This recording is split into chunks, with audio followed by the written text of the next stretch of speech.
Hello everyone, I'm Crystal Comedian together with Crystal Jane Panibaan. So, our topic for today is all about the socio-emotional development of the preschooler. Before we start, allow me to read the learning outcomes. At the end of this module, you should be able to explain Erik Erikson's crisis of early childhood initiative versus guilt, explain the development of the preschooler sense of self and self-esteem, discuss how children develop gender identity, describe the stages of play and how it impacts socio-emotional development. Fourth, discuss the different caregiving styles and their effect on preschoolers. And last but not the least, to describe how significant relationships with parents, siblings, and peers affect the preschooler. So, what is socio-emotional development? Social-emotional development is very important in the preschool years. Preschool is more for socialization than formal learning, as children discover new roles outside their home and start to assert themselves in relating with others. So, the social skills they gain during this stage will greatly help them in the future adjustment and in building the quality of relationships in adult life. So, ang ibig sabihin daw nun, ang socio-emotional development is very important, labi na sa mga preschooler. Kaya kana nga mapangidaron sa mga bata, kay dira sila makakat-on kung saon pakipag-socialize, pakipag-storya, pakipagdula-dula sila mga kadula. So, kana nga stage, dili na siya, more on socializing, dili na siya, dili siya focus sa, sa formal learning. So, like for example, si Ana, usa ka preschooler na student. So, nagdako siya nga, perminti lang siya kauman niyang mama ug papa. So, pag start siyang preschooler days, nakaskwela na siya, so dira naka-learn siya og unsaon pakipag-share siya mga crayons, mga gamit sa school. So, with that, makatabang na siya sa iya towards sa iyang future o pakipag-relasyon pagdako na niya. That's the importance of the socio-emotional development of the preschooler. So, the abstraction or generalization of this topic, this part sums up what we learn from the observation. So, preschoolers live in a world full of curiosity and wonder. Their environment and experiences shape their social behaviors. By studying this module, we understand why preschoolers act and interact the way they do. These are the big ideas on preschoolers' socio-emotional development. So first, the development of initiative is crucial to the preschooler. Second, a healthy self-concept is needed for preschoolers to interact with others. Third, environmental factors influence gender identity in young children. Then fourth is preschoolers' social development is shown through the stages of play. Preschoolers' initiative. Preschoolers go through the conflict of initiative versus guilt. When adults support and guide them, they develop initiative by being creative, active, and imaginative. But if they experience overprotection, restrictions, or criticisms, they may feel guilty. Their energy in play is often misjudged as naughty or makulit, and harsh words like salbahe, bobo, or walang kwenta can hurt their self-esteem. Remember, you don't have to hit to hurt. So, ang ibig sabihin daw nun, ang mga preschoolers talaga ay dadaan sa stage na initiative versus guilt. So, kapag ang mga parents nato nga suportahan nato mga manghod nga mga preschoolers, the more na pasensya nakasaba kayong environment. So, the more na at ginasuportahan sila sa tong parents, so mas ma-develop ang ilang pagka-creative, pagka-imaginative, o pagka-active. So, with that, ma-develop ang ilang initiative. Tawag natin na initiative. So, kapag naman masubraan sa pagka-stricto, makasabaan na to sila, so mas mabawasan nilang self-esteem or confidence sa ilang sarili. So, maigo ang ilahang guilt. So, maka-feel sila og guilt. So, like for example, akong manghod, niligay na siya akong manghod mag-drawing sa bungbong. Pero tungod ana ako asyang gitarong istorya nga B, ayo pag ayo wag kang biha ka na mag-drawing sa bongbong B. Dapat mag-drawing ka sa papel. So, in a nice way. So that, with that, kay imo manggitarong og guide ang bata, ang usa ka preschooler, so ang bata, makakat-on jud siya kung unsay pamaagi, unsay mas nindot na pamaagi. So, makaunaw na siya, ay, pwede man dai ko mag-drawing sa papel. So, with that, maano iyang creativity na tinatawag natin. So, ang bata, pag ato silang suportahan, so makabalo silang siyangan ni buhaton. Pero kung ingno nato sila nga kanang bulok man ka, oy, di man kakabalo, dapat dili man dapat kadiray na like ganyan, something like that. So maano sila, ma-down sila, ma-discourage sila. So imbis na ang bata na talent sa pag-drawing, maano lang sila, kanang dili na lang nila buhaton kay tungod na ulaw sila, nasakitan sila. Kay ang kana nga mga pangidaron, humok pa kay na sila kasing-kasing. So dapat kinahanglan jud sila amuma sa mga nakataas-taasan sa ila, like mga ate, kuyas, titas, titos, and the mother and father's parents, family. So, ganyan yung ibig sabihin ng preschoolers initiative. So, next is judicious permissiveness. The case to practice judicious permissiveness, which means setting realistic boundaries that keep preschoolers safe and respectful of themselves and others, while still giving them chances to explore, take risks, and be creative. When they grow in an affirming, encouraging, and stimulating environment, preschoolers develop a healthy sense of initiative. Judicious permissiveness ang pasabot ana, dapat ang mga ginikanan muhatag og kaning klaro nga impormasyon or realistic nga limitation sa mga bata. Pero ihatagan gyapon sila og chance nga maka-explore kung unsa ang ilang angay buhaton nga para safety lang gyapon ng mga bata. So like for example, si Lisa gusto siya mutabang siyang mama sa kusina. So giingnan siya siyang mama nga ay ani na lang nak. So ikaw na lang maghalo sa juice, then ako na lang bahala ang maghiwa sa prutas. So in that case, in that specific example, so ang bata makakaton kung saan pagpahimong creative o safety lagyapon sila. So naay chance ang bata nga maka-explore, maka-take og kanang initiative. So in that way, kapag inanaon sa ginikanan ang mga bata, so sila, mahimo silang creative, imaginative. So mas ma-enhance ang ilang pagka-initiative. So next is self-concept and the preschooler.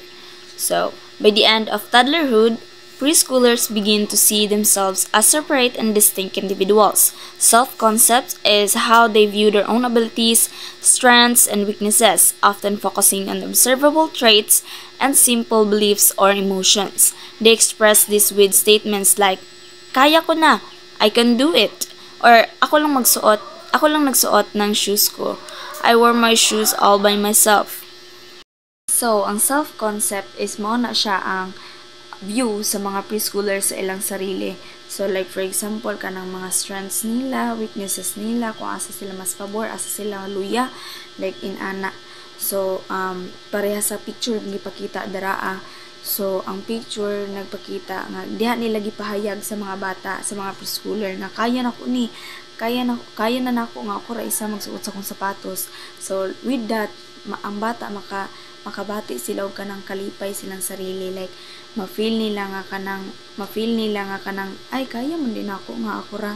So kanang maka-feel sila kalipay, mas ilang confidence, mas ma-build ilang confidence silang sarili. So that is the self-concept of the preschooler. Next is self-esteem in preschoolers. An important aspect of self-concept is self-esteem, which specifically refers to one's judgments about one's worth. Preschoolers are naturally positive. Usually, they will tend to evaluate their skills high and underestimate the task. They are confident to try again even if they don't succeed with something. However, they may become negative because of repeated frustration and disapproval. Preschoolers need a lot of patience and encouragement from adults. Esteem is all about the view or kumpiyansa or confidence sa mga preschoolers. So, ang mga preschoolers, everyone is mo na siya kanang positive yun na sila always. Like kanang bisag pamino na to nga dili nila na makaya nga butang, pero sila gusto sila desidido jud sila nga makakat-on, mo testing or mo take the risk jud sila. So kanang ma-positive na sila always kung encourage na sila sa mga parents, sa kami kita nga mga ate, so encourage na to na sila, mas the more na sila nga maganahan, the more mas ma-develop ang ilang skills. So man-negative lang na sila guys kung ma-frustrate na sila sa wayo nato, so diha sila mawal ano gana, like ma-down sila silang sarili. So mo nang kinahanglan ang mga preschoolers jud, kinahanglan og taas na pasensya og kanang encouragement from the parents og sa mga nakapalibot sa iya. So like for example,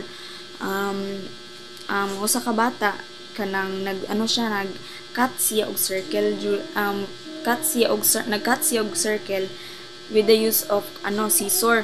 So bisag kabalo gud nga imposible gud kaayo nga matarong jud niya og ang circle, pero gitry gihapon niya kay lagi desidido siya. So mo to giingnan kunuhay siya siyang teacher nga kanang very good kay imong gibuhat ang iha, or na dapat nimo ha sa sunod kay mas mahawd pa ka, mas mahawd pa ka sa imong gibuhat. So ang bata, ma-encourage ang bata kanang maganahan sila, lami silang feeling nga kanang sila kanang gipuri sila, gi-encourage sila. So the more nga encourage sila, the more na pud nga mo take gyapon sila, muusab ra gyapon na sila, buhaton yun na nila. So dapat din na to sila i-discourage, dapat na to sila encourage yun na to na sila kay para ma-develop og mas mutaas ang self-esteem sa usa ka bata, or specifically sa mga preschoolers. Environmental factors engender in the preschoolers' socio-emotional development. Preschoolers begin to develop gender typing, which means forming gender roles, preferences, and stereotypes, as well as gender identity, or seeing themselves as masculine or feminine. These are strongly shaped by environmental factors such as family, teachers, peers, mass media, and cultural context.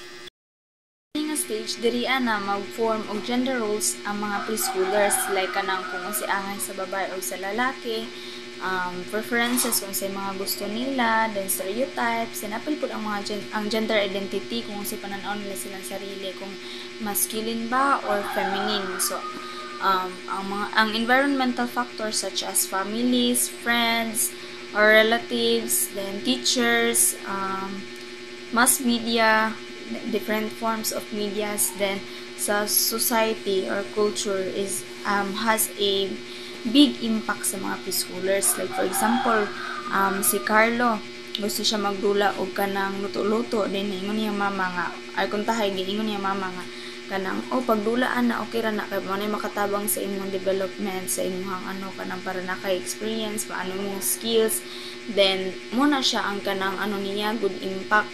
So kung ingon pud siya nga ay pagdulaan na kay pang babae na, so siya mura siya maulaw, ma-discourage siya. So dapat jud ang mga preschoolers kay para dili sila ma-confuse sa ilahang gender kung sa sila. First environmental factors influencing gender development is family. Ang family jud ang una magatulo sa mga anak, ang parents ang una magtulo sa mga anak. So dako kay na siya impact sa mga bata. So like for example, ang usa ka bata ang lalaki gusto siya modula og Barbie, then ingon ang yang parent na kani ayo pagdula anak kay dili man na para sa mga param na sa mga babae. So ang perspective sa usa ka bata mausab kay gingnan siya siyang mama nga dapat toy car lang ang imuhang ginadulaan. So ang bata nga imbis nga modula siya atong padayon dili na lang kay na change ang iyang mind, so mas sundon niyang giingon siyang parents kaysa sa iyang sarili niyang gusto. So possible pa nga mausab ang gender role sa usa ka bata. So nagadepende rin yun siya sa gidak-an sa usa ka bata kung giunsa siya pagpadako siyang parents. Okay, so next is teachers. Teachers have also a big impact sa mga preschoolers. dapat careful jud ang mga teachers kung saan nila pagtudlo o pantay jud ang trabaho, like sa kung saan nila pag-present ug ang community helpers, kay para dili mo stick sa utok sa usa ka bata ang stereotypes, like kanang ang pulis kay para ra gyud sa lalaki, ang teachers para ra gyud sa babae, which is mali. So like for example, ang teacher mag-discuss og kanang about community helpers. So dapat ang ano jud sa teacher i-explain jud nagtarong, like for example sa pulis pwede ang babae ug lalaki, sa doktor pwede ang babae ug lalaki. So in that way makauna-huna ang mga bata nga kanang ay available lay sa kuha ang mga inana nga trabaho. So dapat careful jud ta. So next is peers, relatives, or playmates. Peers, relatives, or playmates. So dirian na jud makita kung unsa ang para sa babae o para sa lalaki. So ang mga kadula sa mga bata, like kanang mga kaedad nila, mga kadula nila, mga friends nila. So dirian na nila ma-discover kung unsa jud ilahang gender or usa ka gender schema sa usa ka bata. So like for example, nagsagol sila na girl and boy nga mga bata. So ang girl gusto mo dula og kining toy car. Tapos gingnan siya siyang kadula nga ayo pagdula ana kay amo ara man na panlalaki man na dili man na pang babae. So imbis na ang bata na babae kay modula siya, dili na lang sumfollow na lang siya sa stereotypes na ginaingon nga ang dal ra jud yung dulaon kay moro man jud para sa babae. So dra pud na ma-develop ang gender schema sa usa ka bata. So dako ka siya influence, dako siya impact sa mga preschoolers. Next is mass media. So mass media have a big impact or influence pod sa mga preschoolers, like kanang ginatanaw nila like pares karon technology na baya mostly karon. So like kanang sa internet, sa cellphone, sa sine, like mga inana, mga nakita nila kay tungod makita na dira akong like kanang like for example sa mga cartoons ng mga salida, di ba, mo may paborito sa mga bata kanang mga preschoolers na edad. So like superhero, di ba, expected yun sa mga lalaki nga mga bata nga ang superhero para ra jud sa ilahang mga lalaki, dili pwede ang mga babae mo tanaw ana kay ang sa mga babae kay lahi mo pod like kanang Disney princess, kanang mga Disney. So mo man ay mga paborito sa mga babae pod tan-awon. So expected na jud na separated na silang duha. So lahi ang sa lalaki, lahi pod ang sa babae. So mo nang dako ka siya influence jud sa mga bata, dako ka siya impact kung sa ilang nakita didto mo ilang buhaton o ilang sundon. So inaana ka influencer ang mass media sa mga preschoolers. Last one is society or cultural context. Society and cultural context. So, ang LGBT issue talaga ay napakalaki talagang suliranin. So, ano siya, ma-divide jud siya, like problem sa eskwelahan. So, problema ta kung saon pagtudlo sa mga kabatanunan nga dili sila ma-confuse sa ilang gender type or sa ilang gender identity, kay kana nga mga pangidaron sa mga preschoolers kay nag-develop pa na silang gender schema. So dapat i-avoid na to ang confusion. So for in case umangutana ang mga estudyante sa mga teachers, so dapat yun na to sila itubagon in a nice way o in a respectful way, upasabto na to sila kung unsa na about, kay para dili to avoid confusion man good sa mga students, sa mga specifically sa mga preschooler. So dako siya nga suliranin, pero kung magtinabangay lang jud o tarungon lang jud, so okay ra, walay kanang dili na magkalisod. So that is the last environmental factor of the preschooler, which is the society or cultural context. Okay, so let's proceed to the Parton stages of play were developed by Mildred Parton. So Mildred Bernice Parton Newhall, an American sociologist, in the 1930s after she observed preschool children. This theory shows how children's play develops from being alone to playing with others, and how social interaction grows as they get older. There are 6 stages of Parton. So the unoccupied play, onlooker play, solitary play, parallel play, associative play, and cooperative play. So, matatakil natin dito kung ano nga ba yung 6 na stages of part 10. Let's have first the unoccupied play. The child appears not to be playing but directs his attention on anything that interests him. We have first the unoccupied play, which is the first stage of part 10. So, unoccupied play is mo na siya ang usa ka bata nga wala siya nagdula pero iyang attention ni direct dito sa usa ka butang. So kung unsa ang iyang nakita, more jud na iyang tanawon, more na makaagaw pansin sa iya. So like for example, sa ipakita here sa PPT sa kung gibutang daraa, so ang bata wala siya nagdula. Pero once nga naay ano siyang mata, masakpan siyang usa ka mata, fokusan jud na niya, mag-focus siya dira pero wala siya nagdula. So inana ang unoccupied play. Okay, so next is onlooker play. The child spends time watching others play. He may talk or she may talk to them but does not enter into play with them. Onlooker play. So, na-genuine anak ng mga bata, everyone na kanang dili sila gusto mo-appeal. Pero malingaw sila magtanaw. Gusto nila magtanaw ra sila, dili sila gusto mag-appeal-appeal. So, malingaw lang sila silang mga kapwa, mga bata, nga kanang magtanaw ra sila. Like, inana lang jud. Tanaw lang sila, then kanang mura lang jud kanang wala kanang magtanaw lang sila. Malingaw sila guro magtanaw. So, inana ang onlooker play, guys. Pangatlo is the solitary play. The child starts to play on his own. He seems not to notice other children playing nearby. Solitary play. So, muna siya ang type of play sa mga bata nga kanang gusto nila sila ra magdula. Dili nila hatagan og pagtagad ang mga ubang bata nga nakapalibot sa iyaha or sa ilaha. So, gusto niya sila jud maglula. Di siya gusto disturbuon, di siya gusto nga kanang naay mag-apil-apil, di siya ganahan magpansin. Gusto niya focus na sa siyang dula. Gusto niya siya ra jud isa ang magdula. So, mo na ang solitary play. Next is parallel play. The child plays with toys similar to those near him, but only plays beside and not with them. No interaction takes place. Parallel play is a kind of play sa mga bata nga kanang pareho sila, nagdula sila or duha ba sila or daghan. So, magdula sila pero wala interaction hitabo gani. So inana ang parallel play. Same sila og toy or same sila ganing gamit na gidulaan. Pero ang nakaibahan lang wala sila interaction, like dula-dula lang, walay tinagdanay. So inana ang parallel play. Next is associative play. The child plays with others. There is interaction among them but no task assignment, rules, and organization are agreed upon. So, associative play is a kind of play sa mga bata nga nanay interaction no sa ilang tapok. So, like for example here sa gipakita nako. So, nagdula sila play. Pero ang nakaibahan lang natod siya interaction pero walay rules or goals. Like for example here sa anong gipakita. Like nagdula sila play pero walay goal. Like kanang dula-dula lang, kanang walay rules, walay goals, like kanyan.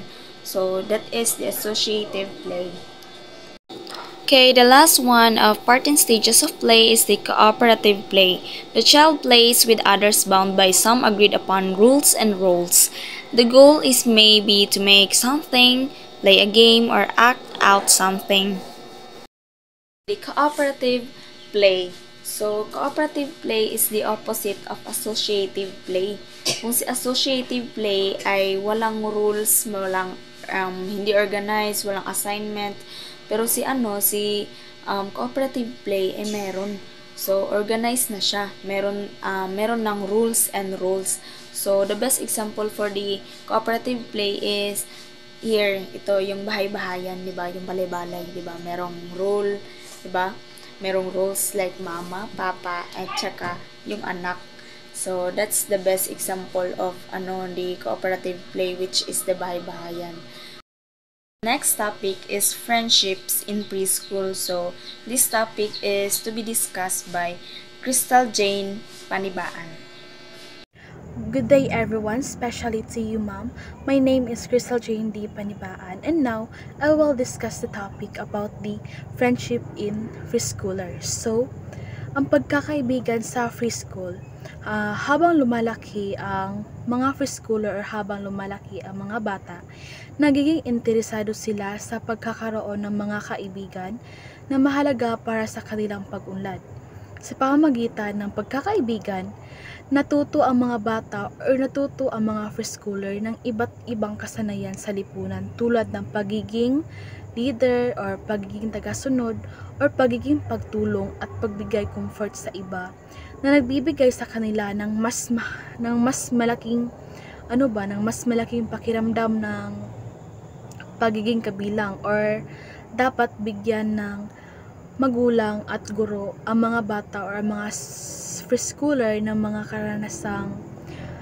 karanasan upang matutunan nila kung paano magkaroon ng mga positibong relasyon or pagresolba ng mga konflikto sa isang malusog na paraan. Next, an integral part of the preschool curriculum is to teach children the important social skills. So, halimbawa, ang pagtuturo ng pagbabahagi, pakikinig at pagresolba ng mga konflikto ay ilan sa mga mahalagang kasanayang panlipunan na itinuturo sa preschool or sa mga bata. Caregiving styles. So, ang halimbawa ng caregiving styles ay ang estilo ng pag-aalaga ng isang magulang o guro ay maaari magdulot ng positibo o negatibong epekto sa pag-unlad ng sosyo-emosyonal ng isang bata tulad ng pagbuo ng tiwala sa sarili o pagkakaroon ng takot at pagkabalahisa. Responsiveness refers to caregivers' behavior that pertain to expression of affection and communication.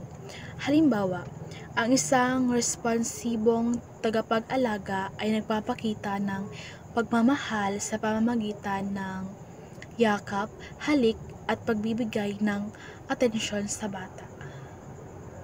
Demandingness refers to the level of control and expectations. Halimbawa, ang demandingness ay maaaring makita sa mga tagapag-alaga na may mataas na mga inaasahan sa pag-uugali ng bata tulad ng pagiging disiplinado sa oras ng pagkain o pagtulog at nagbibigay ng mga konsensya kapag hindi sumusunod ang bata. Authoritative, high demandingness or high responsiveness. So, ang authoritative ay isang otoritibong magulang ay maaaring magsabi sa kanyang anak na kailangan mong matulog sa tamang oras para makapagpahinga ka ng maayos. At pagkatapos ay makikinig sa mga hinaing ng anak at magbigay ng paliwanag at suporta. Yan po ang halimbawa ng authoritative. Next is permissive. Low demandingness or high responsiveness.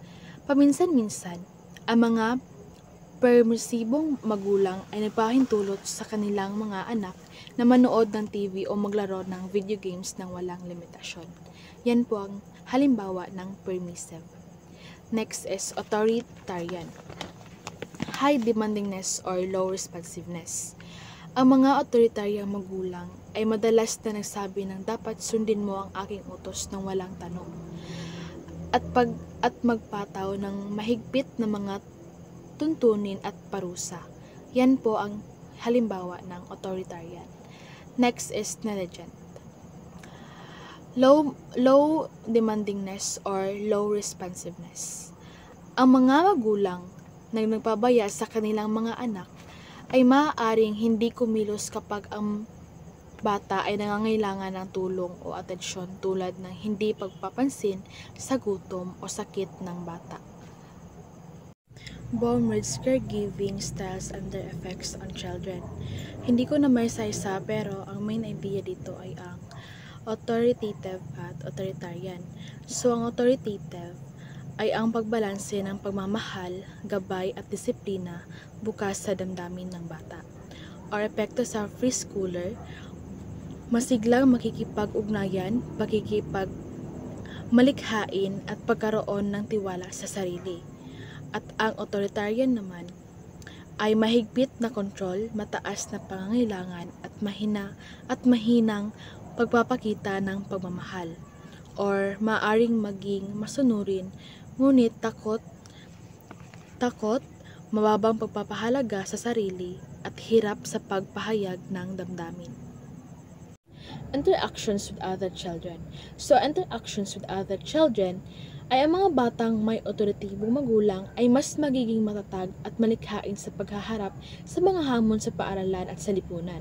Samantalang ang mga batang may otoritaryang magulang ay maaring mas takot sa pagkakamali at sumusunod lamang sa patakaran. Interactions with adults. So, ang halimbawa ng interactions with adults ay ang batang otoritibong magulang ay mas komportable sa pagkikipag-usap sa mga guro at ibang matatanda at marunong humingi ng tawad. Sensitivity. So, ang halimbawa naman ng sensitivity ay ang pag-unawa at pagtugon sa mga damdamin ng ibang tao, tulad ng pagiging maawain sa isang kaibigan na nalulungkot. Appreciating diversity. So, ang appreciating diversity ay ang pagtanggap sa iba't ibang kultura, religion, at tradisyon ng mga tao sa komunidad. These are the roles of caregivers in socio-emotional development.